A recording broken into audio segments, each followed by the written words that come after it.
Hi mascots, how are you doing? This is Dr. Vani and I'm here with a very important piece of information उन सभी बच्चों के लिए जो अपने बोर्ड एग्जाम्स देने वाले हैं ऑन द 18th। अब इन्फॉर्मेशन ये है और ये बहुत ज़्यादा इम्पोर्टेंट इन्फॉर्मेशन है।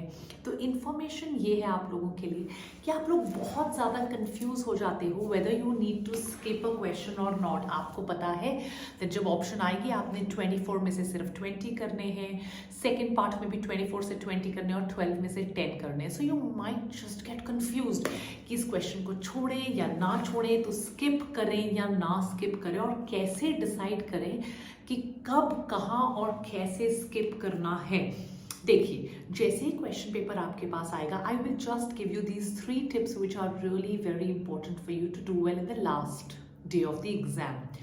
Please don't scan all the questions. जब आप सारे क्वेश्चन स्कैन करते हैं और 1 या 2 क्वेश्चन आपको नहीं आते होते, तो आप बहुत परप्लेक्स हो जाओगे, स्ट्रेस में आ जाओगे, जिसके चक्कर में जो क्वेश्चंस आपको आते भी होंगे उनमें भी आप गलती कर बैठोगे। प्लीज ऐसा मत करना। एक के बाद आप एक क्वेश्चंस करते चलिए। Even if you're not marking them on the OMR, at least mentally keep doing the questions one after the other so that you know कितने questions आपको आते हैं। मान लीजिए अब आपने पूरे एक बार कर लिया, आपको 8 क्वेश्चंस आ गए। 10 जो आपने 12 में से करने हैं, 24 में से आपने 17 क्वेश्चंस कर दिए, पर आपको पता है आपने 20 करने हैं। तो अब बारी बची उन 3 क्वेश्चंस की। तो एटलीस्ट अगर आप पहले करोगे, ये करूंगा, ये नहीं करूंगा, ये करूंगा, तो आप गिनने लग जाओगे, ओ माय गॉड सिर्फ 14 हो रहे हैं, फिर कैसे करूं। सो पहले आप बिल्कुल भी एक के मतलब ऐसे मत कीजिए कि सारे स्कैन करो। जस्ट कीप डूइंग 24 क्वेश्चंस, एक के बाद एक सॉल्व। अब गिनिए आपने कितने क्वेश्चंस किए। तो आपने मान लीजिए करे हैं 17 क्वेश्चंस, आपको 20 पूरे करने हैं।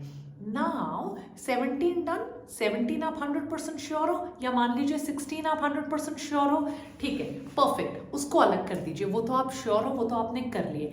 अब बची बारी, अगर 17 क्वेश्चंस किए हैं तो 3 मोर क्वेश्चन, 16 किए हैं तो 4 मोर क्वेश्चन, 15 किए तो 5 क्वेश्चन। बट आप देखिए कि अभी भी आपके पास 8 या 9 क्वेश्चंस होंगे, 24 के 4, और अगर 16 क्वेश्चंस के तो और 4, तो 8 में से आपको मान लीजिए 4 और करने हैं, राइट। अब इनमें से सबसे इंपॉर्टेंट जो क्वेश्चंस आपको बिल्कुल नहीं आते, देखो नेगेटिव मार्क नहीं है। सो ऐसा नहीं है कि कोई टेंशन है। और दूसरा, जो आपके फर्स्ट 20 है वही चूज किए जाएंगे, तो आप सब पे मार्क नहीं कर सकते।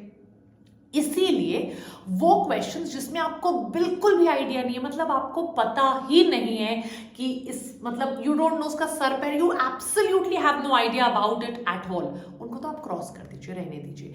मान लीजिए कि आपको बिल्कुल भी आइडिया नहीं है 4 क्वेश्चंस के बारे में, तो बचे अभी सिर्फ 4, वो 4 तो आ रहे हैं पार, you will have to do them.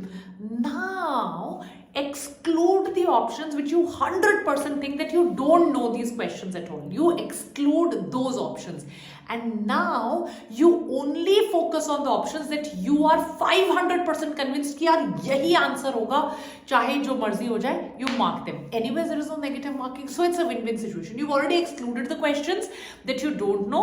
You're going to solve only the questions that you're sure about, and that also you have excluded the options also in that particular question. And when you went order-wise, you did not panic that which, how many do I know and I don't know. This is a very good way for you to know which questions to skip in the examination and which questions should you do to score the best. I hope 10 o'clock की class है marathon वाली, for the sample papers you're not going to miss। और आज शाम को 9 बजे I'm specifically going to do all the CBSE NCERT 5 chapters in one shot for each one of you. Don't miss any of the classes. Take care and don't forget to like, share and subscribe. Most importantly, press the bell icon so that you don't miss out on any of the videos. Bye.